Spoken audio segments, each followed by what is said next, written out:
pagsubok kang dumaan, itong nakaraan, kailangan mo lang magpatuloy at lumaban. Manalangin ka lang, kasama mo ang kapamilya at kaibigan mo.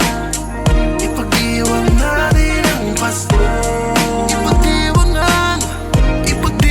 natin ang Pasko. Lagi mong tatandaan, kahit na anong pagsubok at problemang dumaan, nandyan ang Panginoon na ating masasandalan. Ng pag-ibig na iramdam kahit hindi ka paskuhan. Ipagpasalamat mo yung mga bagay na yung nakamtan. Pangit man o maganda, may aral diyang nakalaan. Bumangon ka na at umusad na sa nakaraan. Ang pag-asa'y nasa puso mo pagkat siya ang laman. Ano mang mangyari, huwag kalimutang pasalamat sa Diyos. Hirap man palagi sa pagsubok makakaraos. Kalma ka lang, tiwala ka lang, pamilya ay iyong masasandalan ngayong Kapaskuhan. Pagmamahala ng nating kailangan. Ano mang pagsubok kang dumaan, itong nakaraan, kailangan mo lang magpatuloy at lumaban.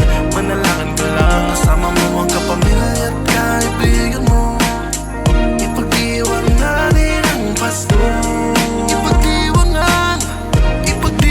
natin ang Pasko. Ay, buong taon ay kay pagit ng naranasan. Para ba kung inasawa na ng kamalasan? Kapalaran ay tila ba tumabang na ang palasa. Pero ngayong Pasko ay nabuhayan ng pag-asa. Hindi magpapadala sa problema at hindi magpapalamon sa sistema. Kaibigan at pamilya sa akin ay dumamay, sa aking nanay at mga anak, ito ay aking alay. Nilamon man ang mga hamon, ako'y patuloy na bumangon. Hindi rason na kalimutan ng Paskong kaarawan na mahal nating Panginoon. Oo, marami ang pagsubok na sa akin ay dumago.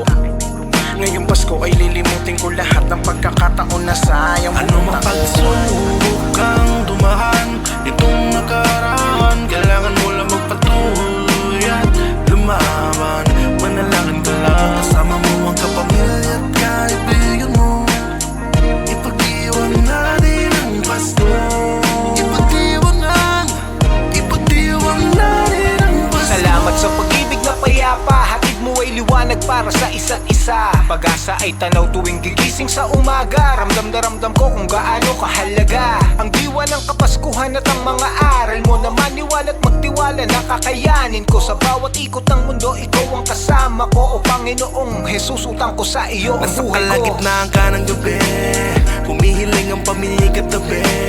Nagtitiis sa kabilang dako, tala ang mga pangako, pangarap at pagpupursige. Walang anuman dahilan para sumuko, para sa pamilya kahit napakalayo. Hindi man buong pamilya sa Kapaskuhan, malusog naman ang kanilang katawan. Salamat sa magandang regalo. Ano pagsubok